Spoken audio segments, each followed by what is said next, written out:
Quantas vezes a humanidade já acreditou que o mal tinha um rosto e que ele caminhava entre as pessoas se escondendo à vista de todos, usando nomes comuns e vivendo vidas aparentemente normais? Eu sou a Jéssica Zanetti e esse é o Espíritos do Além, que trata de assuntos insólitos, misteriosos e sobrenaturais, sempre nessa ordem. Venha comigo porque hoje eu trarei uma história que muitas pessoas ainda não conseguem acreditar que realmente aconteceu e cujas consequências ainda assombram uma pequena vila em Massachusetts. O caso das Bruxas de Salem.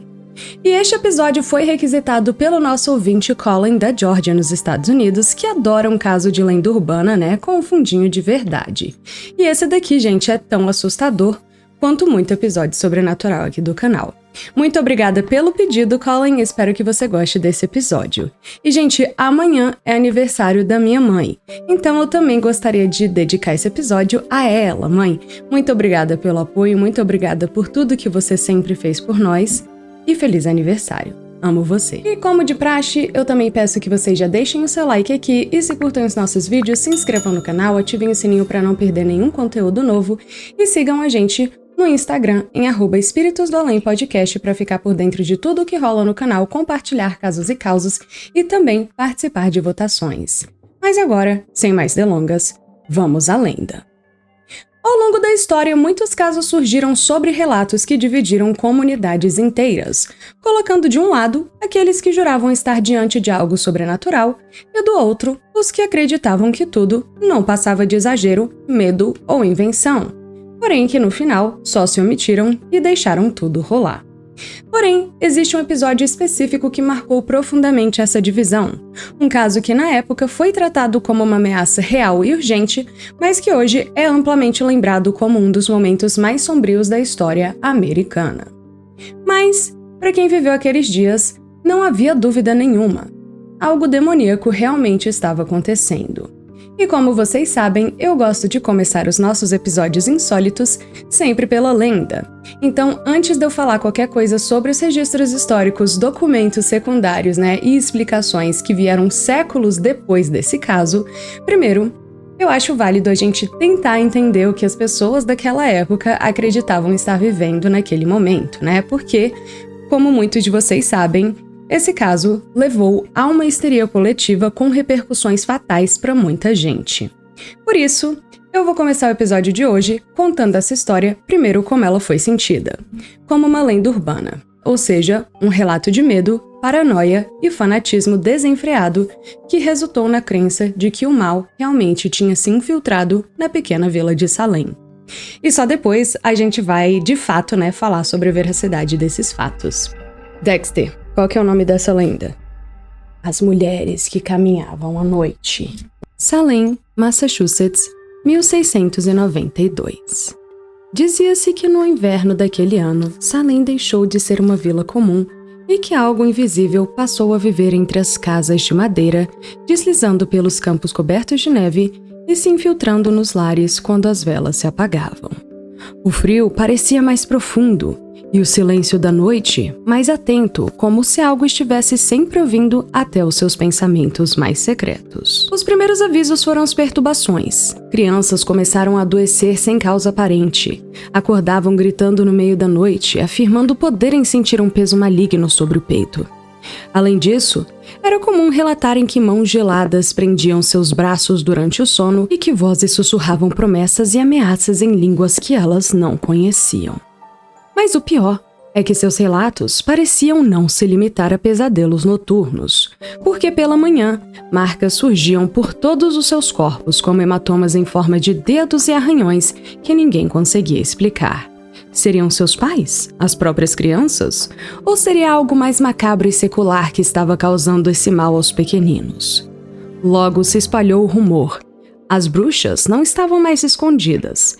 Falava-se de mulheres que viviam à margem da vila, viúvas, solitárias, curandeiras, mulheres que sabiam os nomes das ervas certas, que sobreviviam a doenças fatais ou que pareciam não envelhecer como as outras. E diziam também que à noite seus corpos permaneciam imóveis em suas camas, enquanto seus espíritos vagavam livres, reunindo-se além do campo, em clareiras onde o fogo não alcançava. Ali, elas juravam fidelidade ao diabo. Contava-se também que cada uma delas, e às vezes homens seduzidos por essas devassas, assinavam seus nomes em um livro antigo, escrito em sangue, e recebiam em troca o poder de adoecer crianças, enlouquecer adultos e espalhar desgraças sem jamais precisar nem tocar em suas vítimas. Bastava um olhar prolongado, um sussurro no vento ou um pensamento mal direcionado e a desgraça logo seguia. Os animais foram os primeiros a aparecerem mortos. Depois, a perda de colheitas fora de época. Seriam todos esses episódios apenas uma coincidência? Até que, por fim, algo horripilante provou que aquilo não era uma coincidência. As meninas da vila passaram a se contorcer em público, como se algo invisível puxasse seus ossos por dentro. E enquanto se contorciam e seus olhos se reviravam, elas gritavam nomes. E quando acusavam alguém, dizia-se na vila que não era criança falando, mas sim o próprio mal, revelando os seus servos. Foi então que Salem entrou em estado de vigília. Sabia-se que uma bruxa podia matar lentamente, alimentando-se do medo da comunidade. E quanto mais pânico, mais força ela ganhava. Por isso, só havia uma solução: agir o mais rápido possível, sem hesitação e nem piedade. Quando os julgamentos começaram, ninguém achava que era exagero. Na verdade, aquela parecia ser a única proteção para as crianças, para os adultos, para os idosos, enfim, para a comunidade. As acusações eram levadas a sério, porque negar a existência de bruxas era em si um sinal de corrupção da alma. As mulheres e homens condenados raramente gritavam por misericórdia. Alguns choravam, outros riam, e havia quem jurasse que quando eles iam à forca, seus corpos se debatiam de forma sobrenatural, como se algo estivesse sendo arrancado de dentro deles à força. E o pior, eles se debatiam como se o mal dentro deles relutasse em abandonar aquele invólucro humano. Mas a morte não trouxe alívio. E após as execuções, sombras começaram a ser vistas vagando pelas ruas da vila. Portas se abriam sozinhas, batidas eram ouvidas na janela durante a madrugada. E pessoas que haviam testemunhado no tribunal contra os acusados adoeciam repentinamente, enlouqueciam ou morriam em silêncio. Por isso, na vila virou um consenso. Nem todas as bruxas haviam sido descobertas. Algumas aprenderam a se esconder melhor. Outras não precisavam nem mais de corpos. E até hoje, conta-se que em certas noites em Salem, o ar fica pesado, o frio surge sem aviso e o silêncio parece mortal. Como se algo estivesse esperando que alguém duvidasse ou que alguém se esquecesse do passado. Porque, afinal de contas, as bruxas não precisam ser lembradas para existirem. Elas só precisam que as pessoas acreditem que elas venceram. Só que a história de Salem vai além das sombras e dos sussurros dessa lenda urbana. E tudo o que aconteceu, o medo, as acusações e o silêncio das noites frias, faz parte de como esses eventos foram vividos no século XVII. O problema é que quando o pensamento crítico é esquecido, o medo é quem passa a dominar os nossos destinos. E hoje, séculos mais tarde, registros históricos como autos do tribunal, cartas e diários revelam uma realidade muito diferente da lenda urbana tão amplamente espalhada. Não havia demônios, nem pactos de sangue ou possessão, mas sim uma combinação perigosa de fanatismo religioso, medo do desconhecido, conflitos sociais, disputas pessoais e um sistema judicial falho que aceitou acusações sem prova nenhuma. Por isso, hoje em dia, o caso das bruxas de Salem é lembrado não como um episódio sobrenatural, mas sim como um dos exemplos mais trágicos de histeria coletiva da história dos Estados Unidos. E a partir daqui, deixamos a lenda de lado para entender melhor os fatos reais e até onde o temor pode chegar quando ninguém ousa questioná-lo. E para podermos entender melhor como Salem chegou até aquele ponto, é preciso olhar para a vila antes das acusações, porque o terreno já estava longe de ser estável. No final do século XVII, a vila de Salem era uma comunidade pequena, isolada e profundamente marcada pela religião puritana. A vida ali girava em torno da fé, da vigilância moral e da ideia constante de que o diabo estava à espreita, procurando por brechas para corromper a alma dos fiéis. Nada era neutro e tudo tinha um significado espiritual. Doenças, quebras de safra, mortes repentinas, conflitos familiares e, de fato, qualquer desvio da normalidade podia ser interpretado, então, como punição divina ou influência demoníaca. Além disso, Salem vivia um período de grande tensão social. A vila era pobre, enfrentava invernos rigorosos e com escassez de alimentos, além do medo constante de ataques indígenas, já que conflitos armados ainda estavam vivos na memória coletiva. Na comunidade, por exemplo, muitas famílias haviam perdido parentes em guerras ou fugido de outras regiões carregando traumas, ressentimento e insegurança. E no centro de tudo isso estava o reverendo Samuel Parris. Ele tinha chegado a Salem com sua família em 1689, sendo o quarto reverendo nomeado em um curto intervalo de tempo na vila. Registros históricos indicam que tudo teve início entre janeiro e fevereiro de 1692, na vila de Salem, que hoje é conhecida como Danvers, em Massachusetts. Na casa do reverendo Parris, duas meninas passaram a apresentar comportamentos considerados para a época profundamente perturbadores. Elas eram Betty Parris, sua filha de apenas 9 anos, e Abigail Williams, sua sobrinha de quase 11. Segundo relatos preservados em documentos e cartas da época, as duas meninas começaram a sofrer crises inexplicáveis depois de praticar um ritual de adivinhação, onde elas teriam quebrado um ovo, deixando só a clara cair em um copo com água para saber, por meio das figuras formadas, qual seria a profissão dos seus futuros maridos. Uma brincadeira inocente. Mas depois de verem o formato de um caixão no copo, essa brincadeira, interpretada pelo reverendo como um ritual de ocultismo, fez com que vários episódios a seguir fossem vistos também como algo macabro. E isso porque depois de verem o tal caixão no copo, as garotas passaram a gritar sem motivo aparente, se contorcer no chão, além de se esconderem embaixo de móveis, reclamar de dores intensas e afirmar que estavam sendo beliscadas, mordidas ou puxadas por forças invisíveis.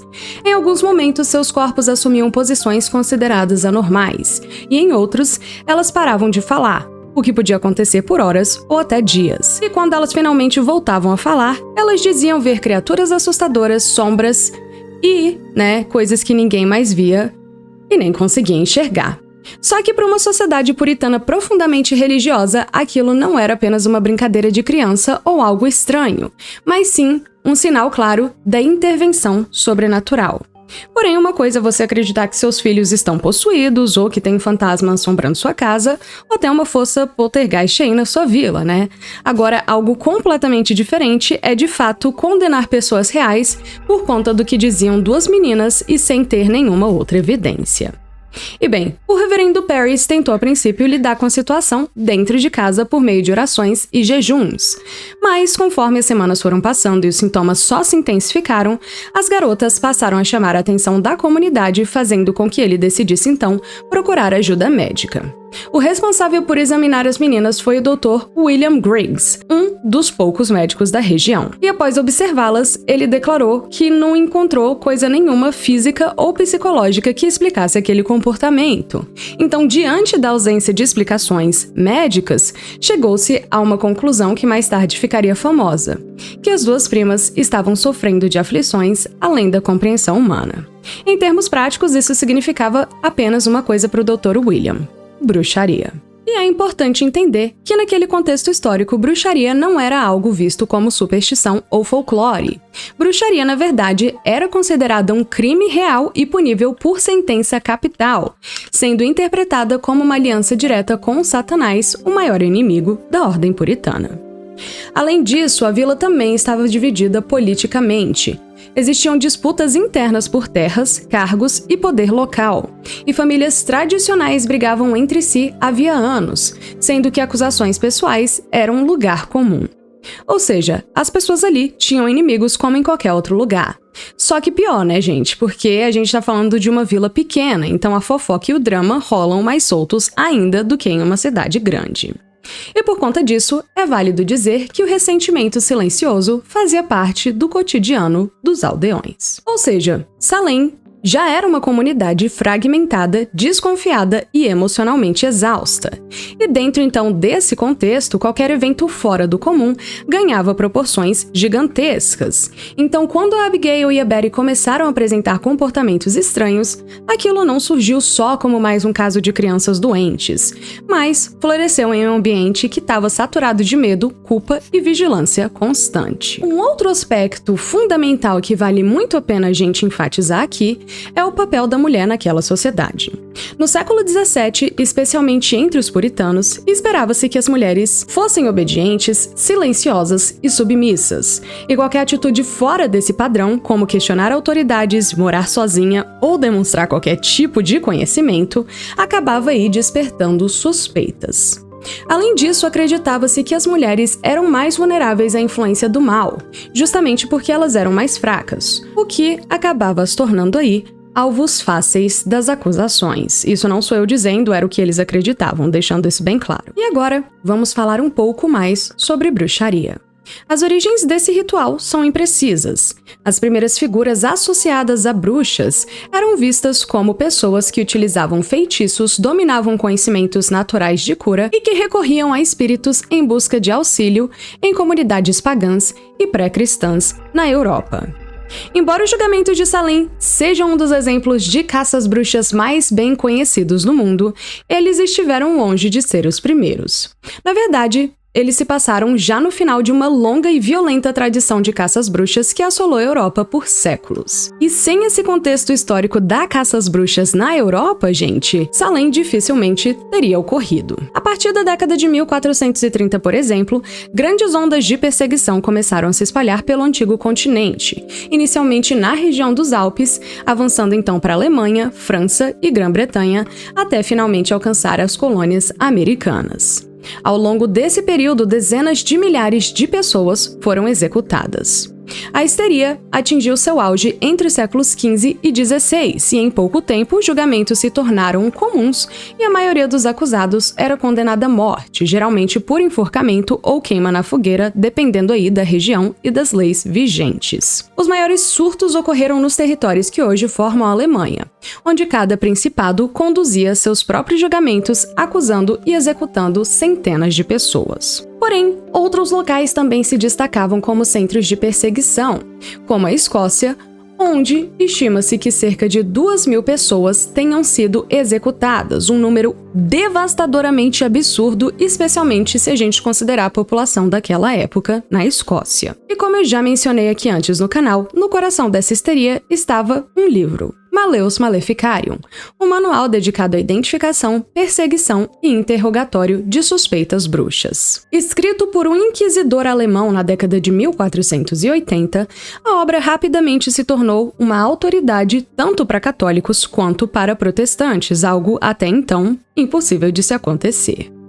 O livro defendia ideias profundamente misóginas, afirmando que mulheres eram mais propensas à bruxaria por serem consideradas fracas, infiéis, faladeiras e naturalmente pecaminosas, uma visão que associava a figura feminina a Eva. E esses conceitos se espalharam pela Europa e também pela América do Norte por meio de textos conhecidos como demonologias, que eram tratados dedicados ao diabo e à suposta presença de bruxas nas pequenas comunidades europeias e nas colônias. Entre 1500 e 1660, estima-se que até 80.000 pessoas foram acusadas de bruxaria e executadas na Europa. E em Salem, esse histórico de perseguição prosperou graças a tensões sociais locais e a crenças puritanas profundamente enraizadas no medo do pecado e do diabo. E, como a figura da bruxa sempre esteve associada à mulher que foge da norma social, quando surgiram então as primeiras acusações, o imaginário coletivo já tinha alvos prontos.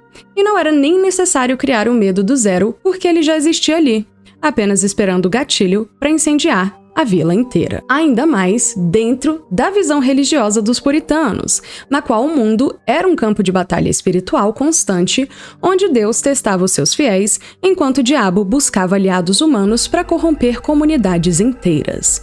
E a bruxaria, então, não era só mais um mito folclórico ali, e sim uma ameaça real concreta à ordem social e divina. Só que, segundo essa crença, o diabo não agia sozinho. Ele precisava de cúmplices, e foi nesse momento que as perguntas mudaram de tom. Não se questionava mais o que estava acontecendo, mas quem estava por trás de tudo isso. E em meio ao desespero, uma vizinha do reverendo, a Mary Sibley, sugeriu um ritual conhecido como bolo de bruxa, como uma forma então de identificar a presença da feitiçaria nas meninas. O método consistia em misturar a urina das duas jovens supostamente enfeitiçadas com farinha de centeio, assar a massa e oferecê-la a um cachorro, né? E a crença dizia que se o cachorro então comesse e apresentasse os mesmos sintomas da vítima, a bruxaria estaria comprovada. Só que elas fizeram um bolo de bruxa e o ritual, no entanto, não produziu nenhum efeito. E o pior, ao descobrir o que tinha sido feito em sua própria casa, o reverendo Samuel Parris reagiu com fúria. Para ele, recorrer a esse tipo de prática era quase tão ruim quanto você praticar bruxaria, né? E ele então denunciou esse ritual publicamente durante um culto, repreendendo a Mary Sibley diante de toda a congregação. Em sua visão, o bolo de bruxa não era uma solução, ele era uma sugestão do próprio Satanás, usado para corromper então, ainda mais, né, do que estava corrompido, o seu lar. E foi então que, no final de fevereiro, as garotas afligidas passaram a ser interrogadas repetidamente por líderes religiosos e autoridades locais. E em meio às crises, elas começaram a apontar nomes, descrevendo que iam para a floresta com uma mulher e dançavam nuas. E essa figura misteriosa? Tituba, a escrava da família Parris. Um padrão que a gente vai notar aqui é que as primeiras acusadas foram mulheres que ocupavam posições marginalizadas na sociedade puritana de Salem. A Tituba, por exemplo, era estranha à comunidade porque ela era de origem caribenha ou nativa americana, ou até mesmo maia ou inca, né? Isso porque há várias controvérsias. E após ser acusada, a Tituba foi levada a vários interrogatórios com magistrados, reverendos e outras pessoas de poder da comunidade, e depois de semanas sob intensa pressão, ela acabou aí confessando seu suposto envolvimento e pacto com o diabo, e em seguida começou a citar outros nomes como Sarah Good e Sarah Osborne. E essa confissão foi precipitada pelo fato de que se uma pessoa confessasse oficialmente, ela não podia ser executada, né?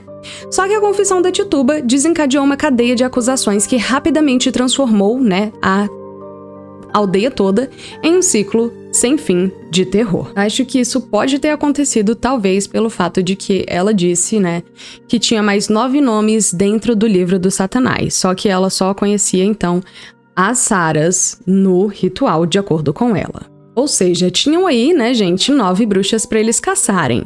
Pelo menos.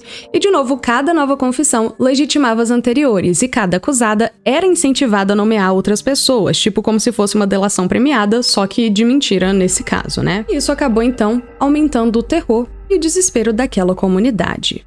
Sarah Good era uma mendiga que dependia da caridade dos vizinhos e Sarah Osborne era uma viúva com problemas legais e relações tensas com outros moradores, sendo que elas logo se tornaram alvos fáceis ao serem apontadas pela Tituba.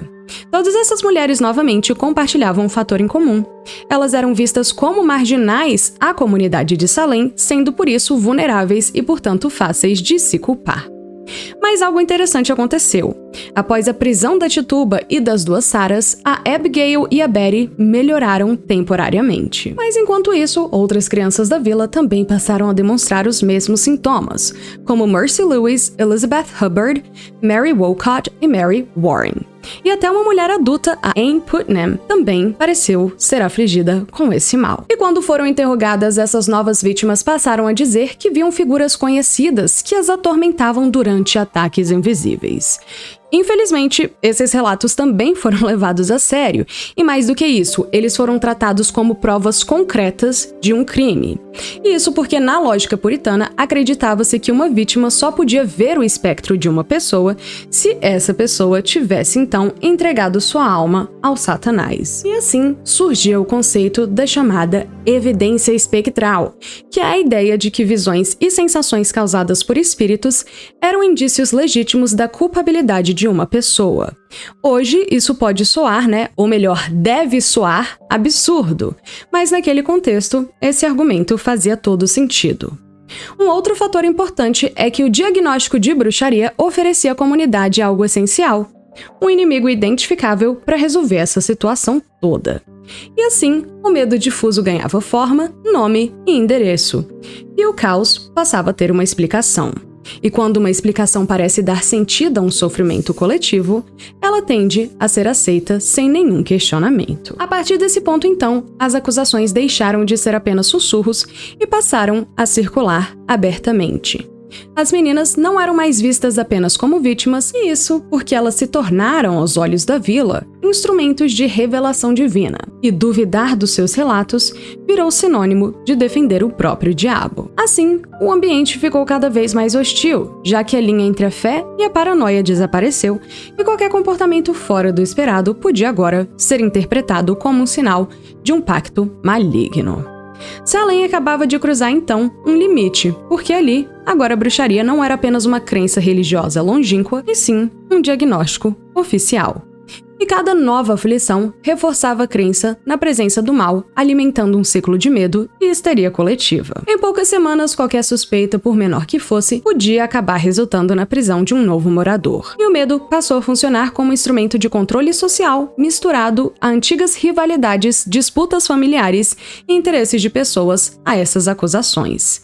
Assim, toda a vila de Salem se viu envolvida e ninguém, nem mesmo os mais respeitados, estava a salvo. Em março, com o aumento das acusações exorbitantes que tinham acontecido em apenas um mês, lembrando que tudo começou em fevereiro, a vila de Salem transformou seus salões de reunião em tribunais improvisados. Novas acusadas como Sarah Good e Sarah Osborne foram levadas para serem examinadas pelos magistrados locais e pelo reverendo, em meio a uma multidão ansiosa para testemunhar contra elas.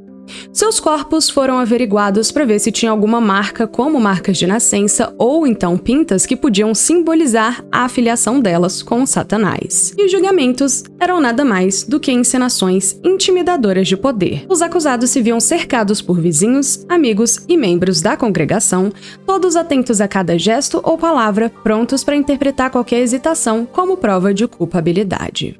As audiências não questionavam a possibilidade de inocência dessa pessoa, sendo que as perguntas eram formuladas como se a culpa fosse certa, exigindo apenas detalhes sobre quando e como a pessoa teria se tornado bruxa, quais pactos eles teriam feito com Satanás e de que forma os réus teriam prejudicado seus vizinhos. Para os acusados, qualquer resposta era uma armadilha, e a pressão psicológica frequentemente os levava a confessar crimes que eles nunca tinham cometido. O elemento central dos julgamentos era a evidência espectral. Lembra aquela que eu falei, que era baseada na crença de que se a vítima via um espírito de um acusado, isso era porque ele podia aparecer e atacar uma vítima mesmo se o acusado estivesse fisicamente em outro lugar. Então, quando as vítimas alegavam que esses espectros iam durante a noite, e atacavam elas, suas palavras eram tratadas como provas incontestáveis contra as mulheres e homens acusados. E não existia nenhuma defesa possível. Negar a presença do seu espectro ou afirmar sua inocência não bastava, porque a visão das vítimas era prova absoluta nesse cenário. E à medida que novas acusações surgiam, mais pessoas eram presas, incluindo membros respeitados da comunidade. Entre os acusados estavam agora Elizabeth Proctor e seu marido John, bem como Mary Warren, que inicialmente havia sido uma vítima, mas que acabou sendo acusada por uma outra pessoa. Ou seja, literalmente qualquer pessoa podia ser acusada. Inclusive, um outro exemplo bem triste foi uma criança de apenas 4 anos, a Dorothy Good, que foi presa junto com a mãe dela, Sarah, que também tinha sido acusada de ser um dos espectros, ou seja, a criancinha teria feito um pacto com o diabo. Mas se bem que tem umas crianças aí que são atentadas, é possível. O ambiente nos julgamentos era caótico, a multidão observava cada gesto, os acusadores reagiam de dor só de estar na presença dos supostos bruxos, e relatos de espectros e ataques invisíveis eram um lugar comum. E mesmo figuras religiosas influentes também foram levadas à forca, e a população começou então a se questionar se todos realmente eram culpados, Mas de novo a linha entre a suspeita e a condenação já estava quase totalmente apagada. Em 10 de junho daquele mesmo ano, Bridget Bishop se tornou a primeira acusada a ser enforcada, sendo que ela manteve sua inocência até o fim. Porém, a execução deu início a uma série de condenações que transformaram a vila em um cenário de terror. Nos meses seguintes, dezenas de outros acusados também foram mortos, incluindo a Sarah Good, a Martha Corey, a Mary East e a Elizabeth Howe. E nem a beata da vila, a Rebecca Nurse, conseguiu se salvar. Mas o mais triste de tudo é pensar que essas condenadas eram mães, esposas e vizinhas, cujas vidas foram abruptamente destruídas pelo medo coletivo e por acusações infundadas. Mas o caso de Giles Corey acabou destacando a brutalidade daquela época.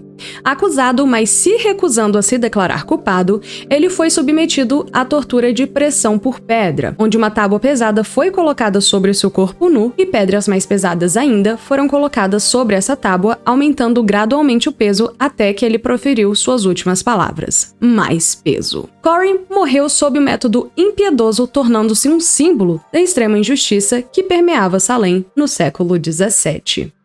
E à medida que os julgamentos se prolongavam, outras comunidades começaram a ouvir e questionar, essa justiça dos acontecimentos. Então, eles passaram a pressionar os líderes da colônia. Com isso, a dúvida cresceu entre os próprios habitantes de Salem, especialmente diante da dignidade de figuras devotas como a Rebecca Nurse e o George Burroughs, um ex-reverendo que foi trazido de volta a Salem, da comunidade onde ele morava com a sua esposa, para julgamento, sendo que posteriormente ele e a esposa também foram executados. Isso deixou claro que até inocentes estavam sendo condenados. E ainda no verão de 92, a pressão acabou resultando na dissolução do Tribunal de Oyer e Terminer, que foi substituído pelo Tribunal Superior de Judicatura, que revisou os processos seguintes, absolvendo diversos réis. Eu estou aqui agora em um estado de estupor, porque eu falei réu, no plural, muito incorretamente. Eu só espero que meu tio não esteja assistindo esse vídeo, e nem meu avô, e nem minha tia, porque senão eles três vão me matar em conjunto e esconder meu corpo, e eu estarei morta. E anulando condenações. Ainda assim, nada pôde reparar o dano causado às vidas que já haviam sido perdidas. E o número total de mortos chegou a pelo menos 25, incluindo 19 enforcamentos de mulheres, um homem torturado até a morte e 5 homens também enforcados, dentre eles John Proctor e George Burroughs. Outras pessoas ainda acabaram morrendo na prisão, como foi o caso da Sarah Osborne, que foi uma das primeiras a serem acusadas e a primeira pessoa a morrer. No final, mais de 200 pessoas foram acusadas ao longo do ano e 54 acabaram confessando, então, que eram bruxas para salvar sua vida, A tragédia de Salem não atingiu apenas as vítimas diretas, mas também as famílias inteiras dessas vítimas, que sofreram com a perda dos seus entes queridos, com o estigma social e com o peso da culpa, enquanto a vila vivia sob o medo constante de que qualquer gesto ou palavra pudesse levar alguém à morte. O episódio também mostrou como a sociedade pode ser vulnerável a manipulações emocionais, fofocas e interesses pessoais, disfarçados de moralidade ou religiosidade. E ainda, gente, permanece a dúvida sobre as meninas afligidas, como as Marys, a Betty e a Abigail. Se elas realmente acreditavam em suas visões, se elas foram movidas pelo medo, pela malícia ou pela manipulação, ou se algo sobrenatural esteve aí em jogo, E diversas teorias foram propostas, desde a intoxicação delas por fungos alucinógenos até mesmo vingança pessoal. Mas nada se sabe até o momento presente. O que fica claro é que os julgamentos de Salem mostram quão frágil pode ser a justiça quando o medo substitui a verdade. E hoje, a vila é lembrada não apenas pelo terror de 1692, mas também como uma lição sobre o equilíbrio entre a fé, a lei e a razão. Quando a dúvida e o medo superam a justiça, os resultados podem ser devastadores. Um alerta que atravessa séculos e continua relevante em qualquer sociedade que negligencia a razão, a empatia e a justiça, servindo também como um lembrete da necessidade de sistemas legais justos, pensamento crítico e proteção dos direitos individuais. Por isso, eu termino esse episódio não perguntando se vocês acreditam nas bruxas de Salem, mas sim com um alerta. Cuidado com seus vizinhos e com as fofocas. Lembrando sempre que se vocês tiverem relatos sobrenaturais ou de lenda urbana da sua cidade ou região, vocês podem me mandar um e-mail ou uma mensagem no Instagram do canal e que está tudo sempre nas descrições de todos os vídeos. E quem sabe poderão ter sua história ou lendas contadas aqui. Se você curtiu esse vídeo, deixe um like aqui, se inscreva no canal e ative o sininho, compartilhe esse episódio com quem ama esses tipos de conteúdos. Muito obrigada pela companhia e até a semana que vem. Mas até lá, lembrem-se, se fofocarem de você, é melhor fugir logo da vila.